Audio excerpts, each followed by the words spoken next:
Second to last week of the NFL season in terms of Sunday action. And Brandon, I'll say one thing, you are absolutely on fire. Last week, 100-dime winner, number 9 out of 10, cashing in with the Bills outright over the Packers, and winning Sunday, number 10 out of 11. I would say that your followers have certainly made just a little money here of late. Well, I'll tell you what, it's preceded by 6 straight winning Saturdays. So to go into Sunday with that kind of momentum, and then to pull the kind of calls we've been pulling 2 weeks ago with the 150-dime winner on Arizona outright over the Chiefs, came back with my money team, the Cardinals. And, of course, they're catching a big, fat, juicy 8 number. Don't know what I'm doing with that one yet. But, again, to isolate the Bills, to have them win the game outright, and in my analysis, not only said that they were going to cover, but I said they would shock the world, and to see Green Bay struggle the way I expected them to. Good things on Sunday. Listen, it's one of my biggest years I've ever had in football, as you would say, about time since the movie came out. But it feels good, and another good board we have this week. Hey, listen, the bottom line is this. Last week you found a team with the Packers who had a lackluster second half at home against Atlanta in that Monday night game where the Falcons came back and got the backdoor cover. And then, of course, you came back and went against them, and they had a bad letdown situation. And, a lot of people would say they were due, but at the same time, it's very hard as a gambler, as a handicapper, to put yourself into one of those situations and say, yes, they are due, I'm going to go against them, when you've seen how well they've played all season long. Well, it's funny. I'm still scratching my head on how New England wasn't able to go into Green Bay and light up that Green Bay defense when Matt Ryan in Atlanta couldn't be stopped to put up 36. And so it made my analysis of the New England Green Bay that spot on. And why Belichick? Okay, maybe he did hold back some stuff and he may see them down the road. I don't know. But I'm going to go to my grave saying I still can't believe New England didn't go into Green Bay and light them up much the same way Atlanta and Matt Ryan did. And so looking at Green Bay going on the road, having them lay that 4 or 5 number, it's hard to cover that kind of number when your defense can be exposed the way Atlanta exposed them. And it was good to get that win outright. But as you know, Al, we're only as good as our last big play. And now we got to produce again this weekend and a pretty good slate of games as well. That's true. And listen, guys, this, of course, the Countdown to Kickoff show. If you haven't figured that out yet, the only nationally televised show that breaks down some of your key NFL games from a point spread perspective. That is Brandon Lang. I'm Al DeMarco. And, Brandon, before we get going, let's remind everybody, last Sunday or this Sunday, it doesn't matter. They can get your best bet, my best bet, the best bets of all 12 handicappers at the site, over $1,000 worth of action, absolutely free if they'd like. It's funny. I went back on Monday and looked at all the handicappers and saw how they did. Because we said on last week's show, wait till Sunday, get over $1,000 worth of selections absolutely free. Get every one of our handicappers' best bet and see how they do for you. And I believe we went 10-2 across the board. All the handicappers had Dallas, a great call. Anthony Red with Dallas, Philadelphia over the posted total. It was a phenomenal day on the website. 10-2 for free. I don't think you're going to get that anywhere else on the internet, but I think it's something this week you might want to take advantage of again. Well, listen, and guys, it is free. Free means free. You just go to the website, click on the one-day free all-access pass, and that's it. It's a one-time only offer, and in a business where most people are asking you for something up front, we're giving away the store for free. What better way to prove that we can make you money over the long term? And FYI, I was one of the 2 losers last Sunday as the Detroit Lions won every single free pick, won all the free picks here on the show, lost with the Lions with the best bet. And you know what? That's why they call it gambling, because there's no guarantees. Hey, let's start with the team that you rode last week, the Buffalo Bills, minus 5.5 points at Oakland. The total in that one, around 39 points. The Bills, thanks to that win, kept their slim postseason playoff hopes alive. Meanwhile, the Raiders, fell back to mediocrity last week. But, hey, they're 2-2 in their last 4, so you never know. People called what Buffalo did to Aaron Rodgers in Green Bay a shocker. What people tend to forget is that they held Peyton Manning to his lowest passing total the week before at Denver, and they held the Broncos scoreless in the second half. Awful hard to do in a place like Denver. You come back home and you took that momentum off the Denver game. You shut down Aaron Rodgers. You had his worst game of the year. And now you're going all the way to the West Coast to face an Oakland team that in their last 2 home games knocked off Kansas City, knocked off the Niners. As much as I jumped on the Buffalo bandwagon last week as the 100-time winner number 9 and 10, I'm going to jump off their bandwagon this week in a huge letdown situation and look for this to be a field goal game.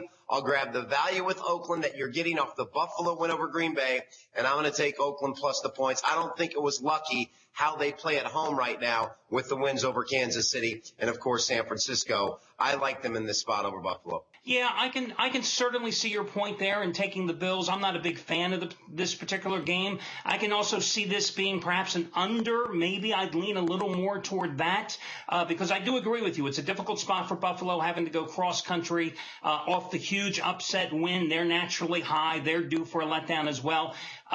But, the Bills have shown they've got that tough defense. They don't score a lot of points. So I'd lean toward the under, even though this game is 40. I mean, it could be 17-14. It could be 21-14. It could be one of those type of games. So if you put a gun to my head, I would say under. You'll side with the Bills. Next game is going to be, Pittsburgh, putting itself back in the playoff contention with good play here of late. But you never know what you get from the Steelers week to week. And today, for Sunday's card, as of this moment, as we're recording this video on Wednesday, the Steelers are 3 to 3.5 at home against the Chiefs. The Chiefs, of course, got that revenge win against the Raiders last week at home to snap a 3-game slide. I look at this Chiefs team, and they do it with defense, obviously a very good pass rush.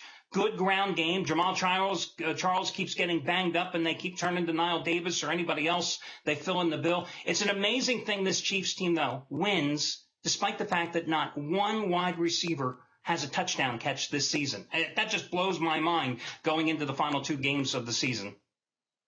I think what's even more amazing, and one of the main reasons why I used Arizona as the first NFL 150-dimer and 7th straight 150-dimer going back to the NBA playoffs, was their struggle on the road. I believe they showed a graphic in the Arizona game. They've only thrown 5 passes of 40 or more yards for the entire year. So now you're going into Pittsburgh against this Pittsburgh defense that's going to show Alex Smith a lot of looks. And it goes back to what I said in KC, Arizona. I don't care who you are. I don't care what kind of football team you have. If you can't go out to Oakland and beat an 0-11 team, you are not going to beat the Steelers right now. Now listen, the Saints went into Pittsburgh. They blew Pittsburgh out. Steelers made a late run, lost 35-32. Then they go on the road and they win in a blowout. This Pittsburgh team is Dr. Jekyll, Mr. Hyde. But Kansas City doesn't have the type of offense that it's going to take to beat Pittsburgh in this spot. I will buy the half. I'll lay the 3 and call for Pittsburgh to get a big home win because I think from an X's and O's and a matchup standpoint, I don't think Kansas City matches up against Pittsburgh and the defense of Dick LeBeau. Yeah, I have to ride the Steelers as well, but I was also the guy that liked the Steelers in their last home game against the Saints, and we saw how that one turned out when they were laying 3.5, and they lost outright to a Saints team that had lost its 3 previous games. I mean, this is a schizophrenic Pittsburgh team, not a very good and talented team. I mean, they've got some offensive weapons, but their defense is porous, and I think Mike Tomlin is just an average to mediocre, maybe a little subpar coach in terms of the overall rankings in the league. I've never had much faith in him, but yeah, I'm with you. I would have to go ahead and lay the 3.5 with the Steelers and buy down as well. And then the last game is Seattle at Arizona, a team that you have absolutely owned this season, that being the Arizona Cardinals. You have just made a fortune going on or against them this season. And I mean, it's an interesting thing as handicappers because often we find 1 or 2 particular teams that we really have our finger on the pulse of how that team does week to week. And you find yourself constantly coming back. But the problem with this week's game is you've got Arizona at home and you've got Ryan Lindley at quarterback. Last time he was a starter, he went 0-3. And I mean, this is what it's come down to. It was a choice between him or the former Virginia Tech quarterback whose name escapes me, Logan Thomas, I think it is. But you've got an Arizona team that just isn't scoring any points.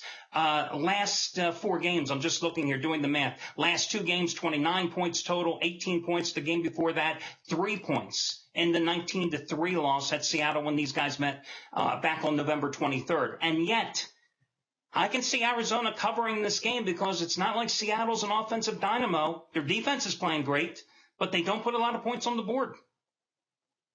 Yeah, absolutely. When I look at this game, you look at the first meeting a couple of weeks ago when Arizona went up there. They lost 19-3, and, Stanton didn't play well. Their defense played great, though. Their defense played fantastic in holding Seattle to 19 points. And so last Thursday night, on the road with Stanton against St. Louis, didn't know if I trusted him plus the points, so I jumped on the under 12-6 final, went under by 22 points. And so now here I am again with an Arizona team at home that I've used over Detroit, that I've used over St. Louis, that I've used over Kansas City. I have been on this team, and as of right now, it's another game that I love as well. I don't know if Arizona is going to be the big play. What I do love in this game is if you've watched Arizona as closely as I have all year, and like you said, they were 100 dime winner number 5, 6, 7. They were 150 dime winner number 7 in a row. This team's been great to me. Their defense at home in the 8 or 9 bodies that they run up front is lethal at home. And Bruce Arians knows if I'm going to win this football game, I'm going to have to win it with my defense. And Seattle's defense, if you saw on Sunday how good they looked against the Niners in the second half, they're starting to get their swagger back. Much like the Rams and Arizona, I love the under in that game, fell 12-6. I think this is going to be an absolute war. The first one was, I believe this one will be, and I'm going to ride the under as I think both these teams know how important this game is. Field position is huge. You're not going to ask your quarterback to make any great, crazy plays. It's a field position defense game. A big turnover loses the game. I think both coaches know that. The only way you can play this game right now is under the posted total. Well, I think you're right because, you look at when both teams were pretty much at full strength and we had a 19-3 final in Seattle. So I don't see Seattle coming in here and scoring outrageous number of points. At the same time, I don't know if Arizona can score at all. I think their defense will keep them in the game, and that's the only reason I'm a little hesitant about grabbing the points Arizona-wise. But I can certainly see taking the total, which, of course, is a very cheap price, 36 points. So you're not looking at a lot of a margin of error. It's an interesting teaser possibility as well. I'm not usually a big fan of teasers within the same game, side and total. But, you could take Seattle in a 2-team teaser down to 2. They're not going to lose this game. And then you would raise the total up to 43 points and then take the under. I think that's a possibility. Or another teaser, I was just looking at the card here, maybe take Seattle and Philadelphia, 2 road teams. I don't see the Eagles, a 7.5-point favorite, losing at Washington in a must-win game. So you take the Eagles down to 1.5, Seattle down to 2. And I think that would be a potential teaser as well. I can never look at Arizona as good as they've been to me from that. You would look at that perspective and say, take Seattle down. They've been so good to me. I only look at this team and hope for them to win. I can never root against the Arizona Cardinals with the amount of money they've made me. And I will hunt down Bruce Arians, find out when he's going to Vegas, get in the same place he is, shake that man's hand, look him in the eye and say, hey, bud, here's a little $100. Go get a lap dance on me because you made me a ton of money this year. So, with that being said, I could definitely see that this game being a field goal game. You could tease it either way. I love the under, but I could definitely see that teaser going either way with the total staying with the under. Okay, that'll do it, guys, for this week's edition of the Countdown to Kickoff. One more week to go. Remember, over on the website, you can get my daily video report, Brandon's daily video report, Trace Adams as well. No purchase necessary, no registration required, so check it out, and we will catch you again next week for the final regular season edition of the Countdown to Kickoff show.